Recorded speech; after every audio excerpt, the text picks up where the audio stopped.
Warning, this episode contains graphic content. Listener discretion is advised. There should be no law against killing people. I know it's a wrong thing, but hell, you restrict somebody from it, they're gonna want it more.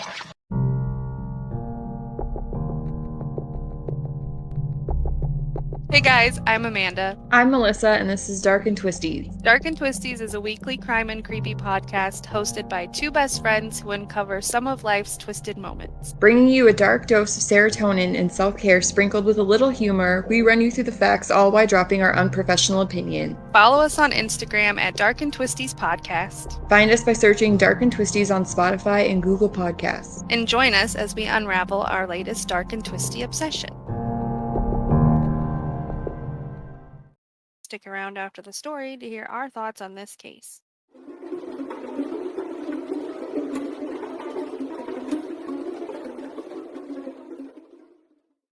On the night of September 22nd, 2006, Cassie Jo Stoddart was house sitting for her aunt and uncle who went out of town. Cassie's boyfriend, Matt Beckham, came over to the house to visit her around 6 p.m. that night.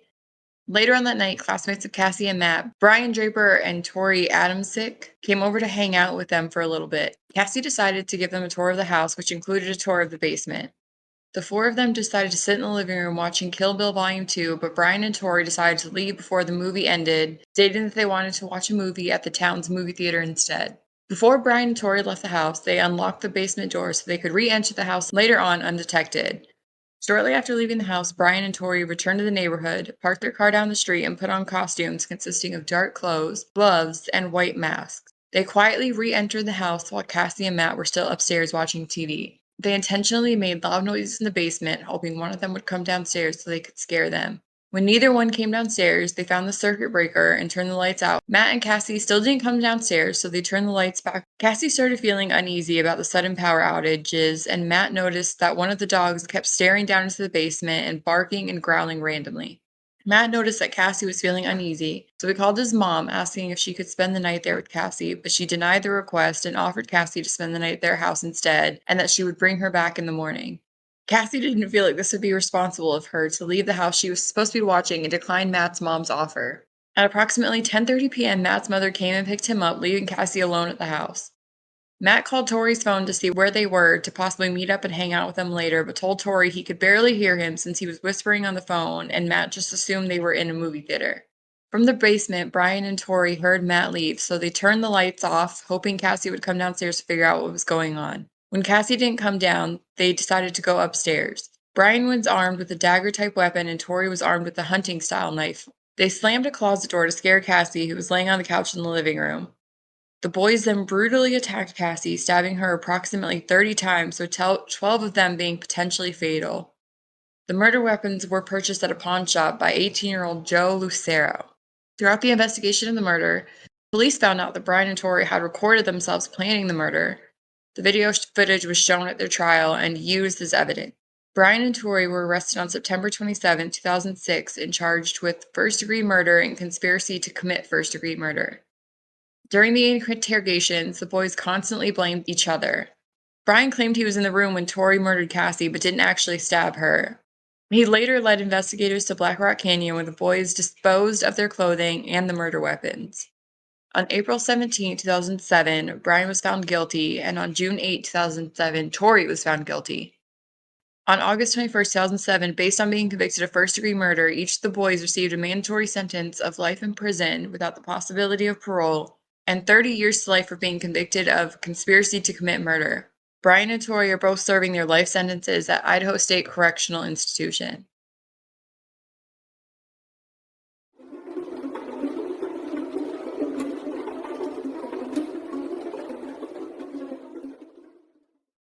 If you would like to learn more or see pictures related to this case, head over to www.darkandtwisties.com.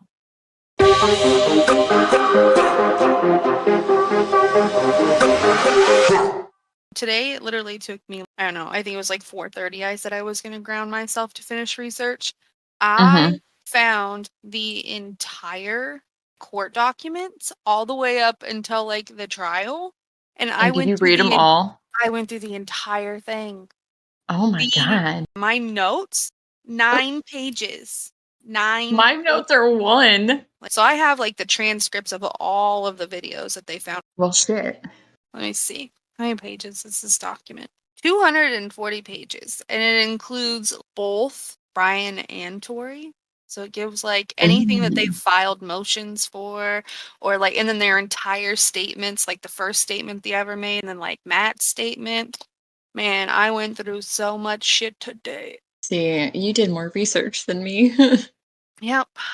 I got my shit together after I took a nappy nap.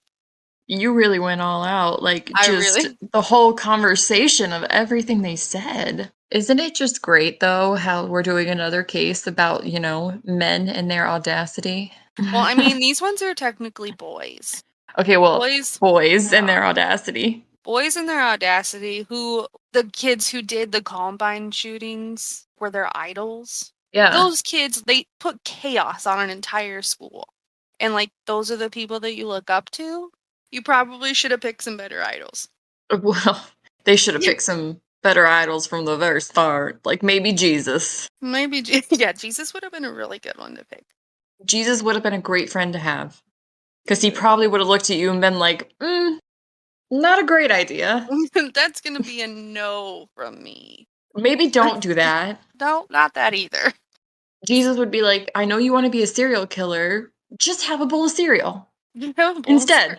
Yeah, you meant like a real cereal. Oh, okay. Yeah. No. Oh, yeah, no. I did not. It was the Columbine shooting, and then the other one said something about the Scream movie. Yeah, so from the Scream movie, like, they wanted to be like Billy and Stu and do their own slasher movie, like their real live version of the Scream movies. We found our victim, and sad as it may be, she's our friend. But you know what? We all have to make sacrifices. Our first victim is going to be Cassie Stoddart. She's going to be alone in a big, dark house out in the middle of nowhere. How perfect can you get? I mean, like, holy shit, dude. I'm horny just thinking about it. Hell yeah. Honestly, though, this is like my worst nightmare. If I ever stayed like at somebody else's house, you don't house sit for a weekend. That's just already calling for something bad to happen. Yeah. When they ask you, hey, I'm going out of town for the weekend, can you watch my house? I'm going to be like, I'll watch it from my house. Just put a camera up in your living room. I'll check it every now and then, but I ain't sitting over there. Open the door, let the dog out, push some food in there, and then run out screaming. Yeah, pet your cat from the door, and then I'm getting the fuck out of here. And this is why I don't house sit, I don't dog sit, I don't leave my house in general. I just sit. That's all. I just sit. I just sit. I don't sit for anybody but myself. I sit in my own house with the doors locked, okay? Yeah. They're talking about hopefully the murder is going to go smoothly and they can get their first kill done and keep going. And Tori's like, for your future serial killers watching this tape, hopefully you don't have 8 or 9 failures like we have. And then Brian's like, yeah, we've probably tried maybe 10 times, but they've never been home alone. Their parents always show up. And when you're patient and we're getting paid off because our victim is home alone. So we got our plan all worked out now. I'm sorry to Cassie's family, but she had to be the one. We have to stick with the plan. She's perfect. Like, you've tried. Yeah, you've tried 8 or 9 times. So not only were they psycho, they were really fucking psycho. Yeah, well, like 8 or 9 times. So they're matching themselves up to all these high-profile serial killers, but they have had 9 fails before this one. Right. Your odds are not looking that great. I don't. May the odds be not in your favor. Yeah, the odds are not in your favor, like, at all. I mean, I feel like, well, I guess when you're a little cuckoo, failing 9 times doesn't make you want to stop trying. I guess. But isn't that the definition of insanity, trying something over and over again, even though it doesn't work? I think so. That sounds right if it's not. I mean, so insanity, it works. When they showed up at the house with Cassie and Matt, they said that the reasoning that they were there is because of a party that they had all talked about having. But Brian and Tori were the only ones who showed up. But here's the thing. Who goes into somebody's house and they're like, oh, let me show you the house. And then they're like, oh, let's go see the basement. I don't want to see the basement. Yeah, like the basement and the attic are like those things that you just don't. Like, I've never gone over to someone's house and been like, can I see your basement? Would you mind showing me around? If anything, I'm like, I don't want to go down there if that's the basement. Like, why would you, unless it was like a finished basement, I don't know if it was, but even if it was, why did you go down the basement in the first place? I've never given someone a tour of my house. If somebody comes over to my house, I'm like, kitchen's over there if you want a drink. And I just point from the Yeah, couch. we don't get up because most of the time the only area that's clean is the one you need to be in. So don't worry Right. about it. Like, you throw everything behind the closed doors and you're like, look how clean my house is. Yeah, shove everything in closets. Put a But blanket over also, some stuff. don't look in that closet because you don't want to know what's in there. Yeah, not Ooh. bodies. There's not Just bodies, just stuff not you don't bodies. want to see. I'm wondering how they unlocked that door without anybody noticing they unlocked that door. Yeah, I guess they were just down there and nobody was really paying attention. They were just screwing around. Like in the transcripts I was reading that when they did the tour, they were like opening up cabinets and cupboards and opening up doors, and then they were playing in the garage and the weight room. Like they were just screwing off in the entire house. And the reason was is they were trying to find like all entrance and exits so that way they could find a way in. Aha. So once they got that door like unlocked, they went up and they watched the movie, but then they're like, "Hey, we're going to leave actually," but then they don't actually leave. 9:50, September 22nd, 2006. We know there's lots of doors. There's lots of places to hide. I locked the back doors, so it's all locked. Now we just gotta wait. They were throwing stuff down in the basement. The dog was like barking. The lights were going off. Like I would be out of there. I would be so fucking gone. Yeah, I and would have like called my mom. Would have been like, "Let's take the dog home. I just can't fucking be here." And she's just like, "Nope, I gotta stay." No. Mm-mm. exactly. As soon as my boyfriend's mom was like, look, he can't spend the night there, but you can come spend the night here, it would have been like, get your shit, let's go. Yeah, I would have been like, "Grab the dog." Look, I would have even left the dogs because they would have been fine for one night. They would have been fine. Yeah, the dog barking at the basement door, that would have been, nope, that would have been it The- for me. All the other noises I could take as like the house creaking or just like weird noises as it settles, whatever. But the dog sitting there and barking at the basement door, nah, you get the fuck out No. of there. It was literally 15 minutes that the power goes out from the time that Brian and Tori left. So in my head, like as the boyfriend, I would have been like, nah, it's a little suspect to me. Right, like if my friends had just left and then all of a sudden all this creepy shit started happening, I would have been like, okay, you can stop fucking with me now. It's not funny. Yeah, yeah, leave me the fuck alone, dude. But like, when- they don't think anything. I think it's kind of funny that Matt asked his mom if he could stay the night there. Like, what did you really think she was going to say yes? I Like, think he you and did your think she was going to say yes. You and your girlfriend in the middle of nowhere, house sitting, and you're 16. The chances are really not that high. I mean, the chances were slim, but it wasn't like 100%. When Matt's mom picked him up, he called either Tori or Brian just to let them know that he was leaving. And in my brain at first, I'm like, bro, why would you tell your friends that you're leaving your girlfriend alone by herself when there's already been crazy shit happening? Like, instantly, I thought he was involved. Instantly. Yeah, he did.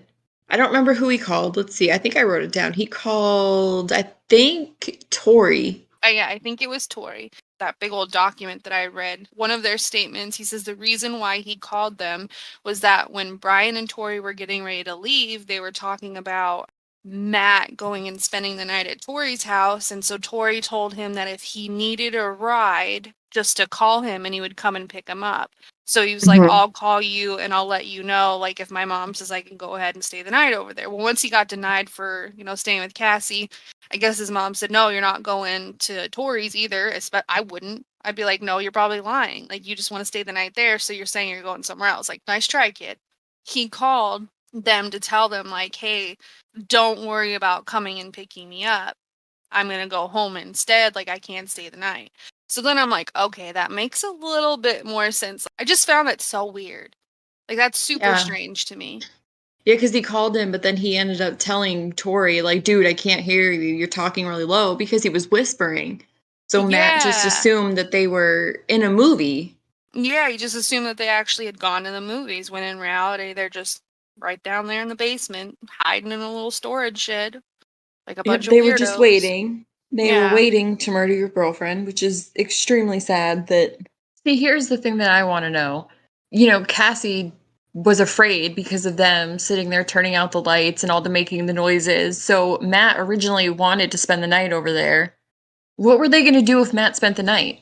Or they wanted them both to come down in the basement. What were they going to do if both of them walked in the basement? Were they going to kill Matt too?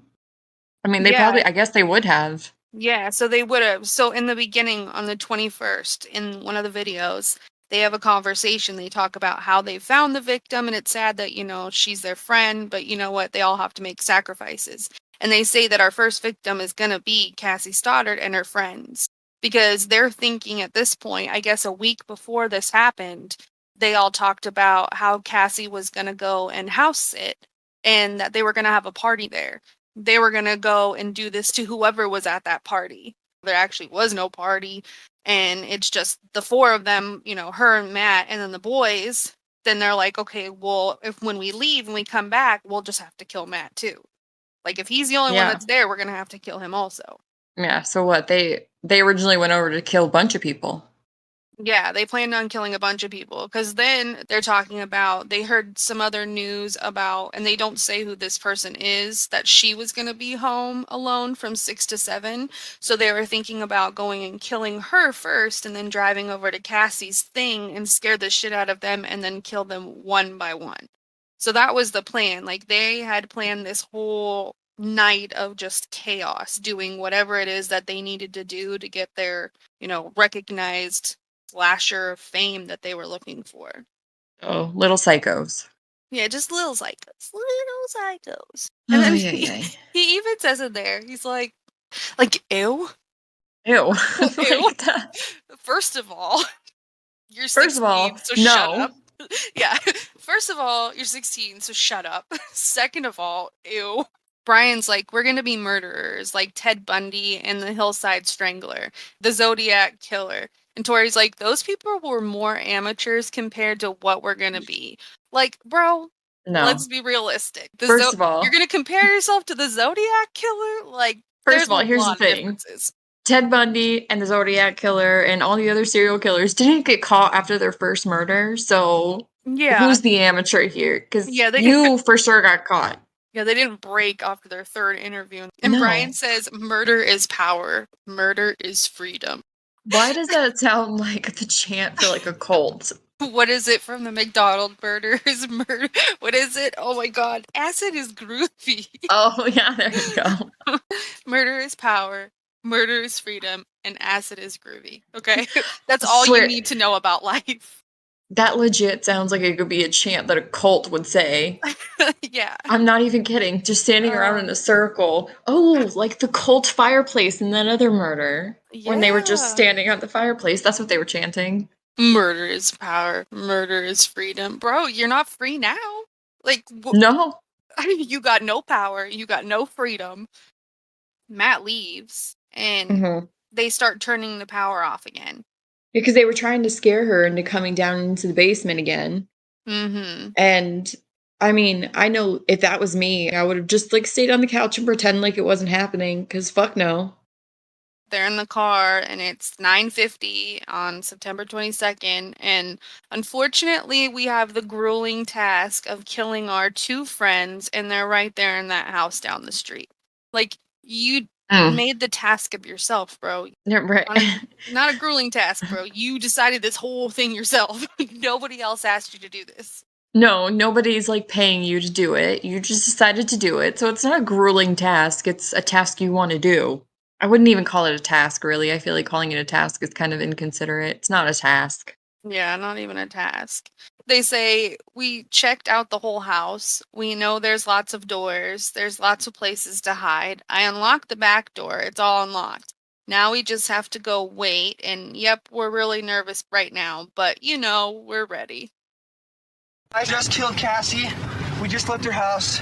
This is not a fucking joke. I'm shaking. I stabbed her in the throat and I saw her lifeless body just disappear. Dude, I just killed Cassie. Oh, fuck. That felt like it wasn't even real. I mean, it went by so fast. Shut the fuck up. We gotta get our act straight. Okay. So they stabbed her 30 times. And yeah. There was there was 12 of them that were fatal. Yeah, it was like 12 of them that were considered fatal. And then once they're done, they just up and left. Yeah, they just up and left and then recorded that they murdered her. So in their interviews, when they're asked about this, like, they deny the whole thing, but literally on video, they're like, I just killed Cassie. We just left her house. Like, dude, I just killed Cassie. Like, you say it a lot of times. You recorded it. And then that next day, I don't know if it was all three of them, but I know for sure, like, Matt and Tori hung out. Matt kept trying to call Cassie, but she wouldn't answer. So then on the 24th, on a Sunday, it's her 13-year-old cousin who walks in the house first. That poor girl. Can you imagine being being a 13-year-old, coming home from being out of town with your parents and then walking in and seeing your cousin like that? Nah. Not Ty.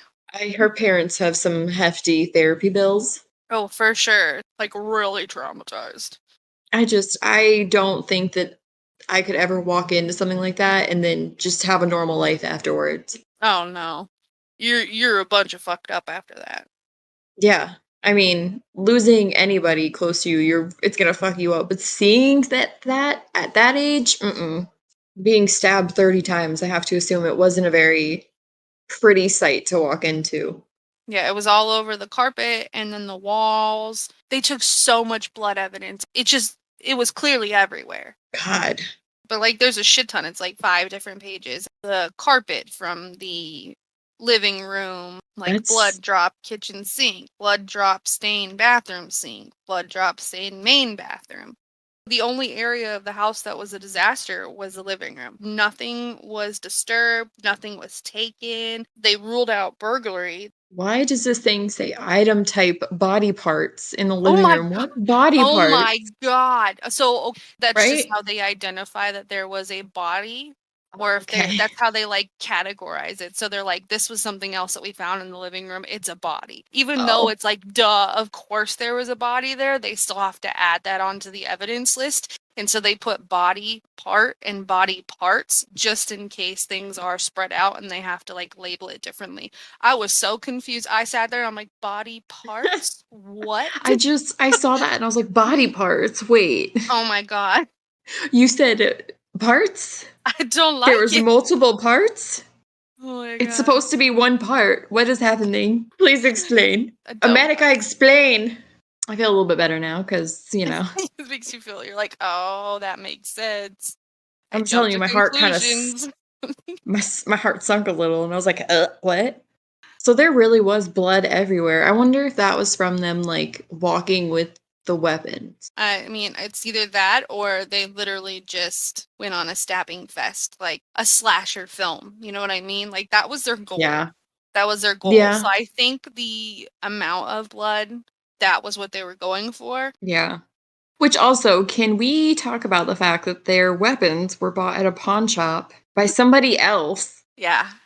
So did anything ever happen to that? Well, I don't think anything can happen to him because he bought them obviously probably not knowing they were going to murder somebody with them. So that kid, Joe Lucero, he testified at both of their trials, letting them know, like, hey, he received a call back in August. So almost a month before they had a plan, they went to a pawn shop and they bought those knives. But I think because Joe was willing to testify at both trials, I don't think that they were going to charge him. Like, if he was like, heck no, I'm not testifying, they'd be like, okay, well, we're going to charge you with the fact that you bought 2 16-year-olds knives at a pawn shop. You either do this or we're going to go ahead and just pull you right into here. So I don't think anything happened to him.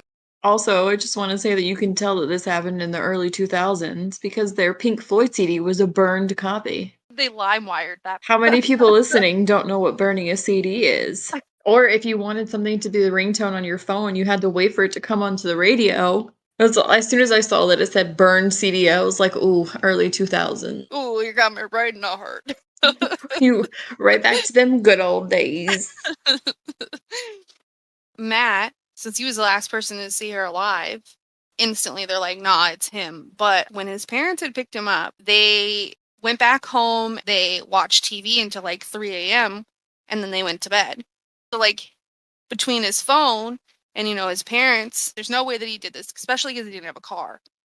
So when he starts telling them, he's like, Brian and Tori showed up at Cassie's uncle's house because they thought that there was going to be that party.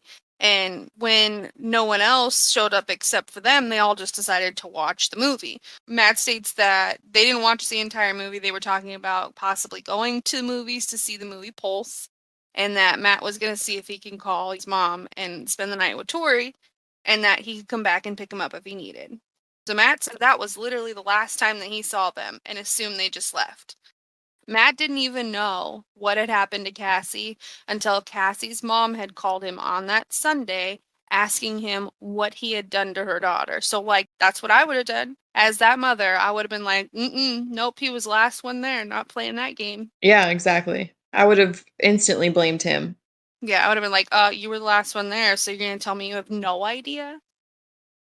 So, on the 24th is when they interviewed Tori. Now, they interviewed him at his home with his mom and his dad present, and he basically just stated everything that Matt had said.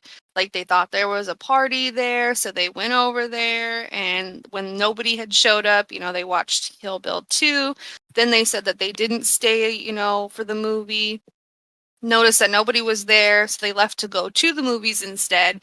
And then he says that they drove to the theater, they watched the movie Pulse, but he couldn't remember too many details. And then once the movie was over, they headed back to Tori's house where he spent the night, and then he drove Brian home the next morning. So Brian's interview, done at his residence with his mom present, he basically says the same story that Tori gives. Now, on the 25th also, police interview someone who wanted to remain anonymous at the high school. And that person states that Tori was obsessed with knives and horror movies, and that he and his friend Brian had been writing a horror movie script about a boy, a girl, and a little boy being murdered. The two gave this anonymous person the script to read about 2 months prior and had overheard that Cassie was wanting to play a role in the movie when they filmed it. They state that they had heard Tori bragging about committing the perfect crime and that he watches movies and he takes notes on how each person's killed.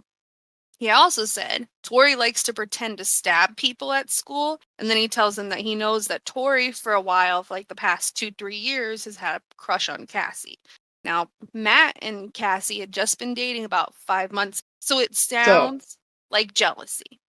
The truth comes out now. Yeah, so it sounds like jealousy. That is 100% a jealousy thing, being like, oh, well, I've liked you and you didn't want to get with me, so now I'm going to murder you. So Brian, on the 26th, he gets interviewed again. He's presented with the statements that he's made and he's contradicted. So he admits that he lied to police when he told them that he and Tori had gone to the movies. But when they left the residence that Cassie and Matt were at, instead of going home or to the movies, they drove a few blocks into the neighborhood and attempted to break into some cars. They called Matt to see if he wanted to come down there, but Matt told him, like, hey, my parents are coming to get me. The boys left that area and went closer to Tori's house and started trying to break into those cars also. Now, in the first neighborhood, none of the cars were unlocked. So instead, they go near Tori's neighborhood and they start trying to break into those cars. Brian says that 5 of the cars were unlocked, but they didn't take anything from them. And he says that instead they just went back to Tori's house and they spent the night. And he agrees to take a polygraph. He's like, I mean, I didn't take anything. I just broke in. Like, you just broke into it? You just opened the door because it was unlocked. So you didn't use any tools. You didn't steal anything. Technically, you didn't even break into it. You just opened the door. Yeah, you just basically opened 5 car doors. Like, that's all you did. Like, oh. You opened 5 doors and were like, oh, it's unlocked. Okay, cool. What was the point of that? I don't understand the point. You're not going to take anything. Like, if you're already going to break into the car, even though it's unlocked, if you're going to go into somebody else's property, like, you might as well do it all up instead of being like, well, I opened the door. That's all I wanted to do. I just wanted to open a fucking door. I just wanted to do a little B&E. Yeah, I did not want to do a B&A. I just wanted to open a fucking door. So the next day, they arrive at the police station to take the polygraph test. One of the police officers was talking to Brian's mom, and Brian and his dad stepped out of the room for a second. Now, when they walked back into the room with the intent of taking a polygraph test, his dad is like crying. So instead of doing the polygraph test, the detectives are like, let's bring in the first detectives who interviewed him and see if we could just get anything else out of him before we do this polygraph. When they do that, his story completely changes. He says that he and Tori went to Cassie's, and while Cassie was giving that house tour, they unlocked the door to the basement so they could re-enter. After they watched some of the movie, they made an excuse that they were bored and wanted to go see the Pulse movie in theaters and pretended to leave. Instead, they went to Tori's car and put on the masks and got the knives that they had brought with them and headed back into the house through the unlocked basement door. They then hid in the small room where the circuit breaker was located and turned the lights off in hopes that both Cassie and Matt would come down so they could scare them. But they never did, so instead they turned the lights back on. Brian says that he received a call from Matt telling him that he was leaving Cassie's uncle's house and was going home. So once they heard him leave, they then again began to mess with the breaker in hopes of Cassie just coming down, but she stayed in the living room. Since nobody had come down, Brian states that he and Tori went upstairs where they saw Cassie lying on the couch. He says that Cassie said, "Who are you?" and told them that she was going to kick their ass. He states that Tori went and stabbed her and she fell to the ground.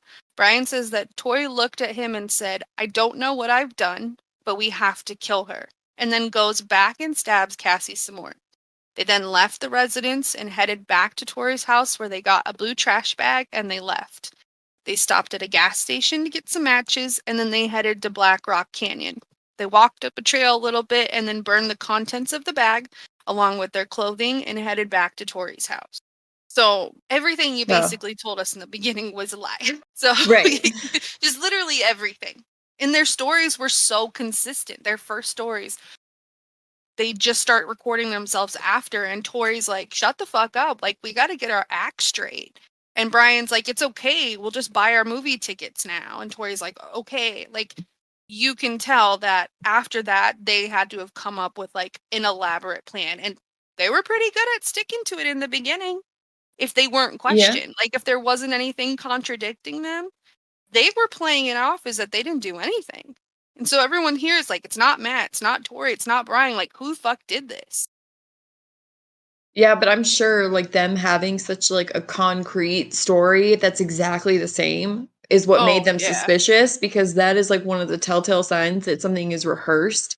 Oh, is if you've got two people saying the exact same story the exact same way.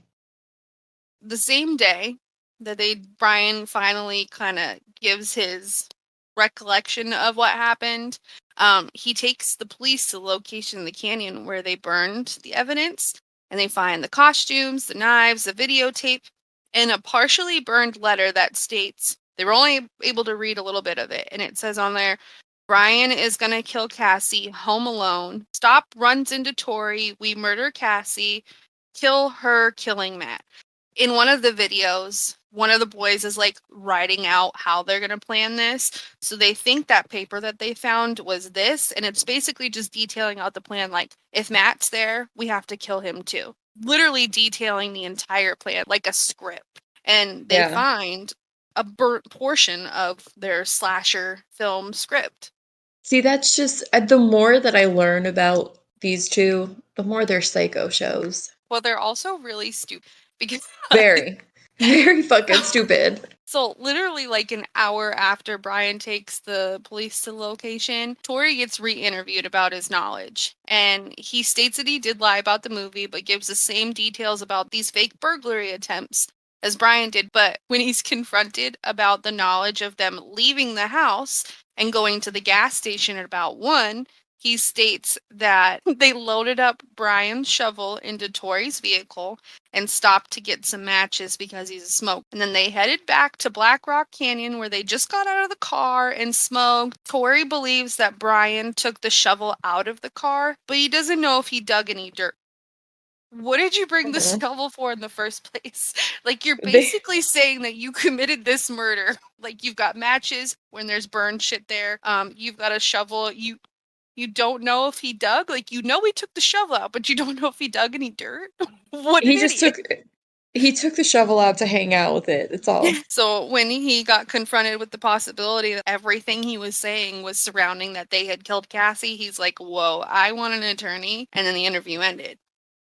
You want an attorney because fuck you did it. Yeah. Like your friend just admitted to everything, so Yeah, he just finally, so he showed everybody, like, they had everything they needed. He could not get out of it. He's just like, oh, yeah, well, I mean, we may have taken a shovel up to Black Canyon where my friends all the murder shit is, but we didn't dig, okay? So it I mean, couldn't have been like, us. it was a good try. I applaud the effort, but it was pointless at that point. Like, just stop the charade. And we just happened to have matches because my friend is a smoker, okay? Like, If that you're a is the only. smoker, guess what? You You have have a lighter. 17 lighters. Yeah. Not just one. You have multiple, and they're all over because you lose one Yeah. every day. Yeah, You don't carry no. matches. No. Matches, that's some amateur bullshit. You have so many lighters, they're coming out of your ass. So, no. Just no. Because my friend is a smoker, okay? So we had to stop at the gas station when I told you I never left the house to get Look, some matches. Why we wouldn't you had just to. buy a lighter? Why? A lighter's gonna last you a lot longer. He wanted matches. He likes to smell.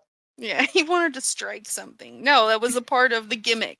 That was a part You- of the, like, the slasher film. Like, that's more theatrical than just, like, getting under there with a lighter and being like, I'm gonna Yes, that get you. kind of that goes in with like the horror movies, because in all the horror movies when it's really dark, you see somebody lighting a match and then it goes out and then they light another match and then they've got one match left and then you see the Yeah. killer right behind them with that last match.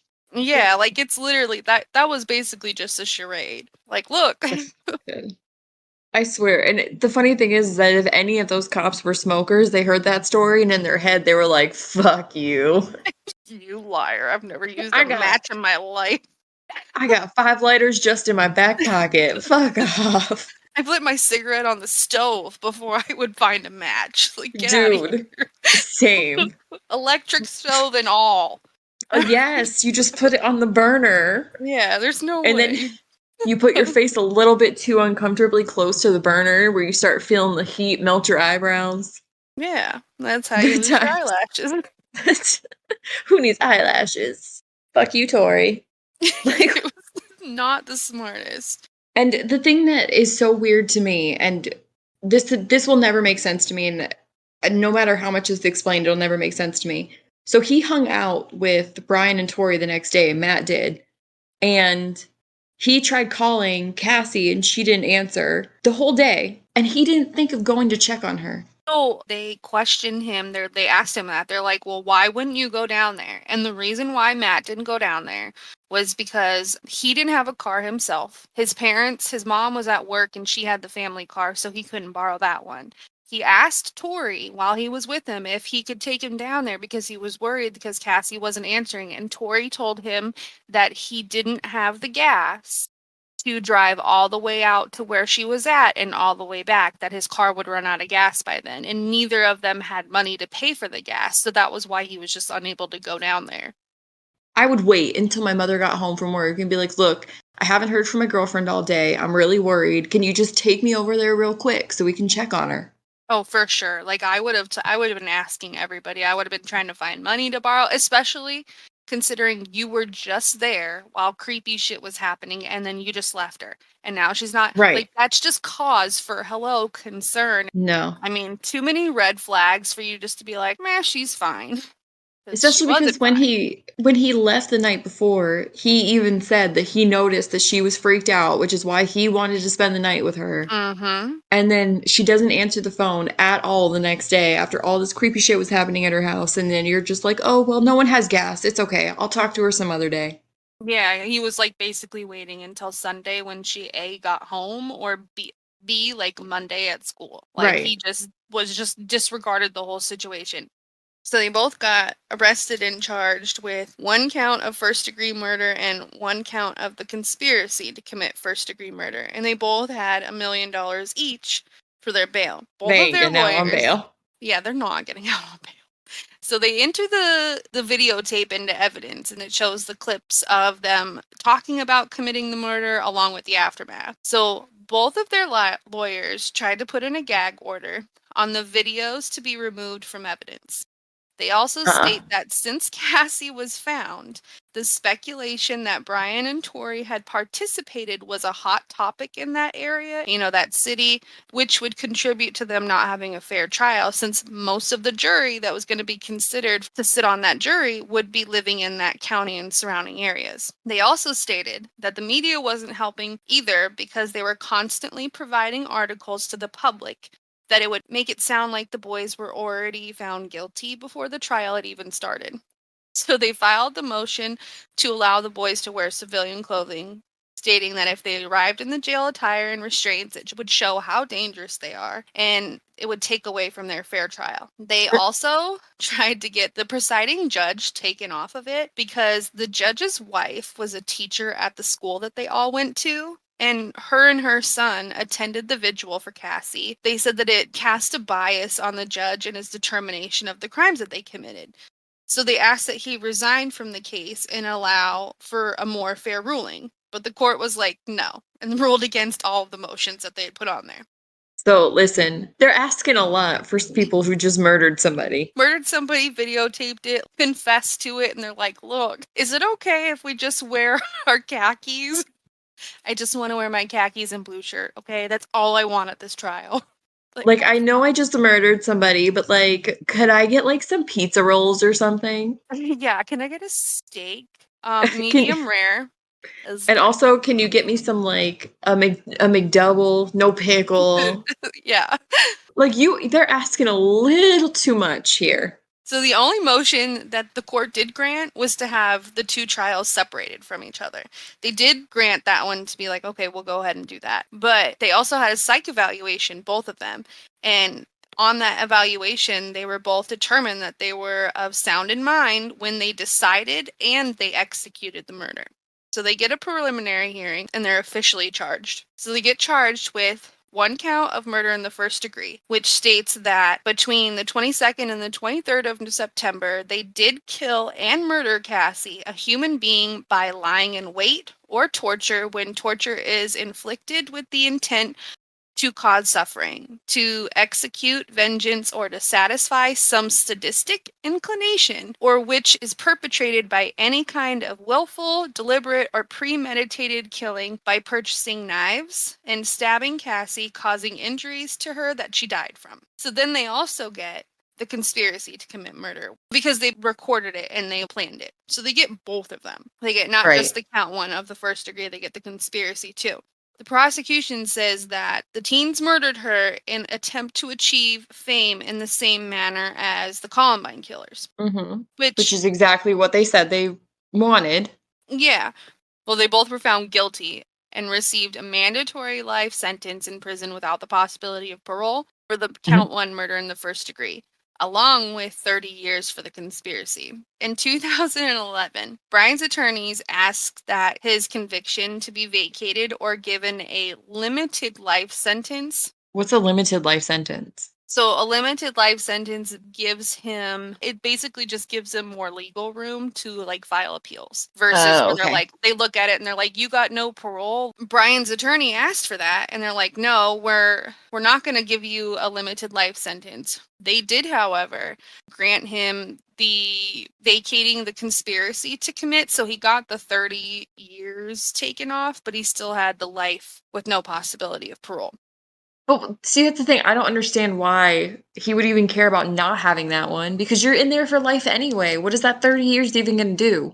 Well, he wanted both of them taken off and just get the fuck you, Brian. Yeah, no, it's not what you want anymore, Brian. We don't care. This has nothing to do with your wants, Brian, okay? Yeah, so he wanted it all just changed and then him to get the limited life. But instead they're like, no, we'll just take the conspiracy to commit murder off of there, but you're still stuck with the first degree murder life with no parole. This is why I could never be a lawyer, because I'd never be able to represent somebody who I knew was guilty. And who I knew was guilty and still try to find a way to like save their life. Like that would be so hard for me to try to be like, well, I know you killed this girl, but I'm going to do everything I can to try and make sure that like you have the best life possible. Like at that point, I'm just like, I send it back. I would be that lawyer that would look at somebody and be like, look, you're a fucking idiot. You're going to jail. Just give up. Yeah, just go ahead and plead guilty and let's move on. Don't waste my time, okay? We know you did it. Just fuck off. Yeah, his lawyers, Goodbye. when they found out about the video, they're probably like, God damn it! I You, bet they were you so know. pissed. You know that they were sitting in a room having like a meeting and they were like, oh, well, we've got video of them doing it. And his lawyers just said, fuck. Oh, you have video. Well, it's not him. We can see his face and hear his voice. He even says his own name. Well, it must be a mistake. It couldn't be him. He also admits that he stabbed her in the throat. No, I don't believe. No, I don't believe that. Like, there's couldn't no have way been I could me. do that. Yeah, it couldn't have been him. I just don't. He Mm-mm. doesn't seem like the type. I could never do that. You're like, well, No, he I killed this couldn't. girl, brutally murdered her, stabbed her, scared the crap out of her, was planning on killing more people, but he is a good kid. He did get a B in science once, so let's give him a chance. Nah. He got a B plus on his volcano thing for like second grade. Yeah, that his mommy did. His mommy made it, but he got the grade. They tried, Tori's like attorneys tried saying that it was all Brian and Brian's the only one that stabbed her because Brian never admits to it in the actual video. It's all, or not Brian, but Tori never admits to it in the actual video. Tori never says like, "Oh yeah, I stabbed her, I killed her." It's only Yeah. Brian. Like, I'm sure he participated in it. There's no way that he didn't participate in it. Whether he, stabbed her all 30 times or, only once, like, bro, you were still there. You helped plan the entire thing. Like, you never said, hey, this is a bad idea. Like, we probably shouldn't do this. Right. Are you so I'm just kind of scrolling through all of these court documents and Tori asked for the law enforcement and everybody to have a gag order on them so they couldn't make statements to the media. Really? Yeah. Mm-hmm. You Oh, thought that yeah. you deserved that? Oh yeah, they do a lot of dumb shit. A lot. Like, they try to get away with so many things. Like, they put in motions to not have them come in the jail uniform and shackles because it would perceive them as dangerous, and they didn't want that perception of them being dangerous known to the public based off of their appearance, because then it would like hinder a safe or a fair trial. Which, I mean, you have a video talking about that you just stabbed this girl. Literally, what you wear has nothing. We don't care. Listen, let's just talk about the fact that they were talking so much shit about, oh, we're gonna be famous serial killers, but then as soon as they get caught, they don't want anyone knowing. Like, that's not how serial killers work, my guy. We're gonna be just like Ted Bundy. You're under arrest. I don't want to wear a jumpsuit. Like, fuck Ew, off. I don't look good in orange. No. The fuck? Really? Like, you wanted to be a famous serial killer, but then as soon as it becomes known that you killed somebody, you don't want anyone knowing. That's not how it works. Yep, they dumb as heck. Did he get his gag order, though? Nah. Good. Fuck you, dude. Yeah. So, Boy. in 2015, Tori's attorneys filed a motion for a post-conviction relief, stating that they had a bunch of character witnesses that they could have put on the stand in the trial that would have changed the outcome and the decision, but they were never examined. And the judge is like, nah, I don't really give a crap. Like, it's a character witness isn't gonna trump saying that I did it, admitting that you did something. A character witness is not a character witness, such as your mom saying like, oh, he was such a good boy when he was 7, is not gonna overpower the fact that you're caught on video. But my mommy told me I was special. Yeah, like, they're not gonna care. Like, your character witnesses really just aren't shit up against the fact that there's like actual evidence, and oh, I don't know, you recorded yourself talking about it and you admitted it. Oh, and by the way, like, your friend ratted you out and told everything. Like, it's not, we found the murder weapons, we found everything. Like, you're not getting away with this. But he thought, they said that those character witnesses would basically change the outcome, and the judge was like, nah, it's not gonna. Sorry. Did he really honestly think that sending a couple of his friends in to say that he was a nice guy was gonna be like, oh, I know you murdered somebody, but they said you were nice, so. Oh, for sure. He really, this whole time they've done the dumbest things. They even said when they were, like, recording themselves that they were evil, so... Yeah. Do you really Yeah. think you, considering yourself evil, that all your little friends and your mommy are gonna make a judge be like, he's not evil. No, he's a good kid. No. Yeah. Fucking idiot. I don't understand what he thought character witnesses were gonna do, but he really tried. Again, Yeah, they really I tried. applaud your effort there, They tried Tori. everything. I love that the judge is kind of just like, fuck around and find out. No. Yeah, he's like, nah, come on, try again. So, Miller versus Alabama. In 2003, a boy named Evan Miller, along with Colby Smith, killed Cole Cannon by beating Cannon with a baseball bat and burning the trailer that he was inside of down. They were 14. Well, Miller was 14 at the time. In the Miller versus Alabama, they decided that the mandatory life sentences without parole for juvenile offenders was unconstitutional, no matter what crime they committed. So these two boys beat a kid with a baseball bat and lit his house on fire, and they still didn't think it was really that bad, that they don't deserve life without parole. So this one, they were able to go ahead and use that it was unconstitutional to get these kids lower sentences. They tried this, but in 2016, the U.S. Supreme Court ruled that Miller versus Alabama rulings should start being applied retroactively. So it was like 2,000 inmates across the county were eligible for resentencing or the possibility of eventual freedom, including Tori and Brian, based off of this retroactive Miller versus Alabama ruling. However, in 2017, the Idaho State Court ruled to uphold the sentence that they were given. They're like, even though you guys feel like this should be applied here, we're ruling that in this situation, it should not be given to them. They don't deserve that. Good on you, Idaho. Yeah, which they don't. Like, no. They're done. You can't say that. So Tori's mother, of all the people in this one, wrote a book about the crime. Tori's mother wrote a book about the crime that her son committed, and it's called The Guilty Innocent. And in there she states what a nightmare the murder of Cassie Jo Stoddart and the subsequent punishments for the crime became for all the people involved. So she's she's basically making it seem like her son was unjustified during all of that, and his punishments were just a nightmare. Like you're son, joking. Yeah, your son. No, she wrote a legit book. Your son went and killed a girl for no reason. He did it out of pleasure. He wanted to. And you think that him being punished for that was a nightmare. How do you think the 13-year-old cousin's life is now that she saw her cousin dead? How do you think her parents feel? And you think your son's living a nightmare? Fuck off. Your son can go live the nightmare for the rest of his life. I don't care. This is a part of the biography part that's in The Guilty Innocent. And it says, the roller coaster has gone up to the top. It's about to come down. Right now you're at about 11 and a half. I need you to come down to like a 2. It says, this is a true story, and no one can tell it better than the people who lived it. A crime reporter can look at the details of the case, but they cannot tell you how it feels to live through it. I can, and I did. I used the pre-trial and trial transcripts, copies of the police reports, and the autopsy and DNA reports, a DVD recording of all the evidence in the case.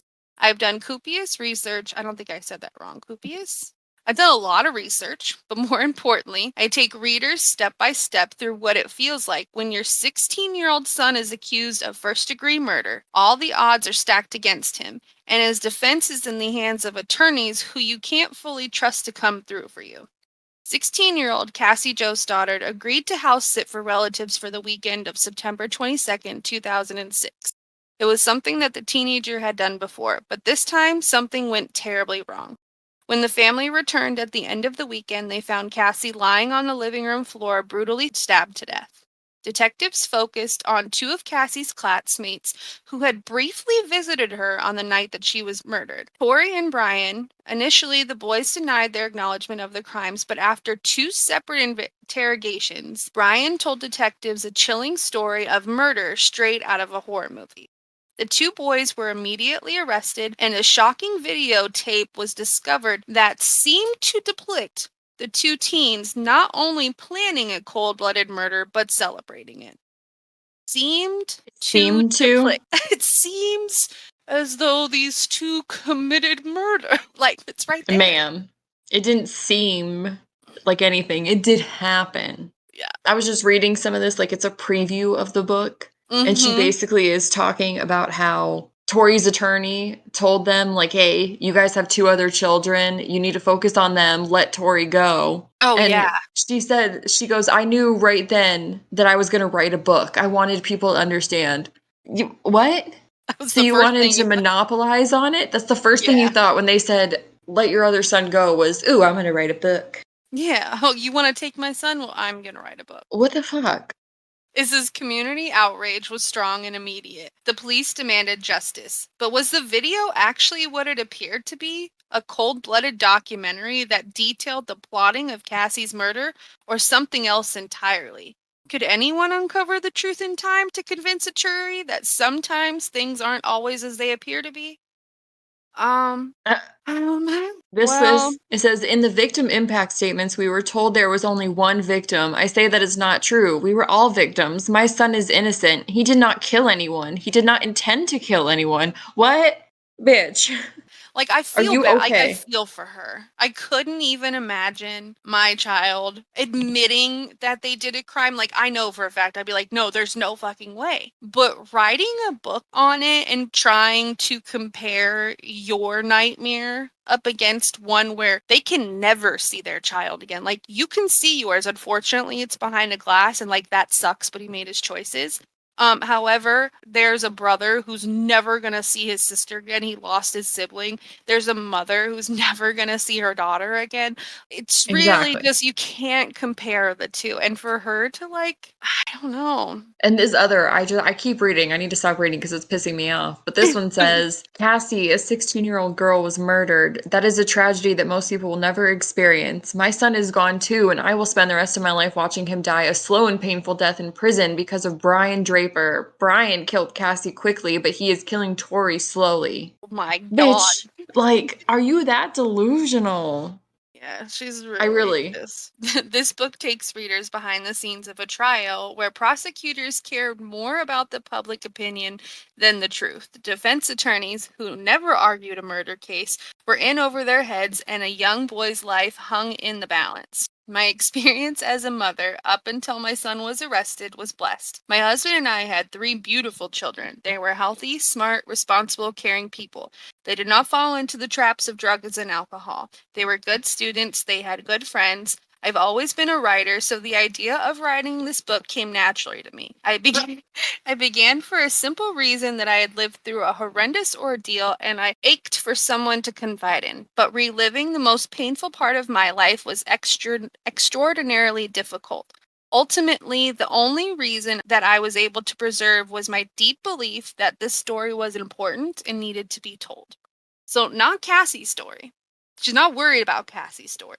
She's No. worried about the fact that she doesn't think that her son really did this, that he wasn't given a fair trial. No, Tori doesn't specifically say, I stabbed her, or I did this, or I did that. Yes, it is all Brian. Tori literally was there from the beginning. Like, he participated in everything else. So even if he did not use the weapon and injure her, he's still guilty. Like, he He still is. played a part in it all. Like, just because he didn't finish it out, and who's to say that he didn't, though? Right. And but see, that's the thing. That's the story that Tori is very obviously telling his mother, and she's just going with it. I've always been a writer, so the idea of writing this book just came naturally to when my son decided to brutally murder a girl that he knew. Right. I just, I thought, shit, here's an opportunity to be a book writer.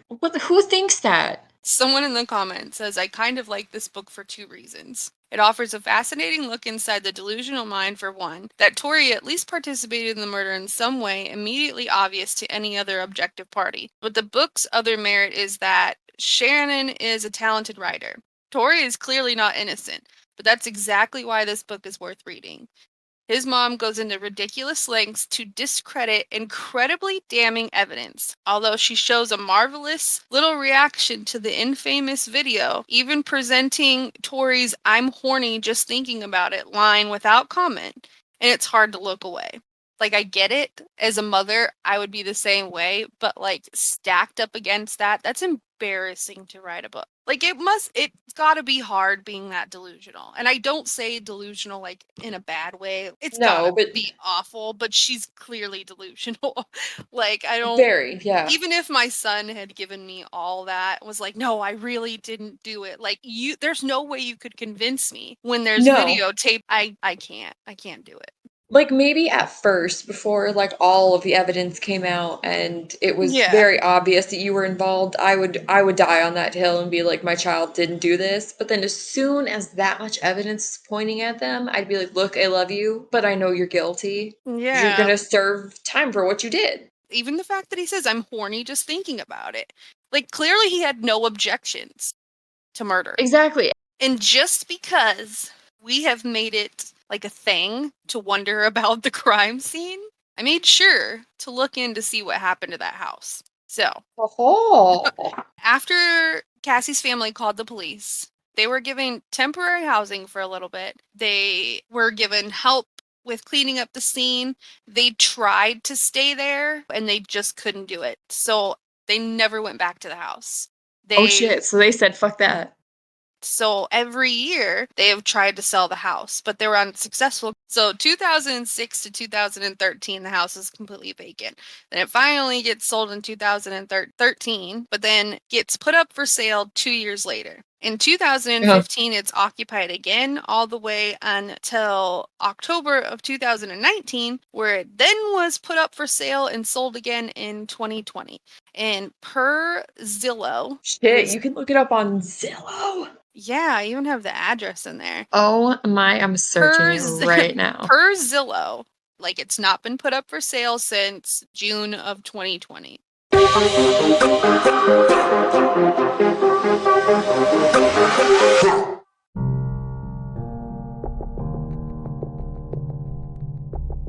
Don't forget to follow us on Instagram at Dark and Twisties Podcast. And find us by searching Dark and Twisties on Spotify and Google Podcasts. We now have a website you can check out at www.darkandtwisties.com. Bye! You didn't bye with me. I said bye. Oh, I didn't hear you. Oh, I said bye. We have to do it again, the bye. Oh, are we saying it at the same time?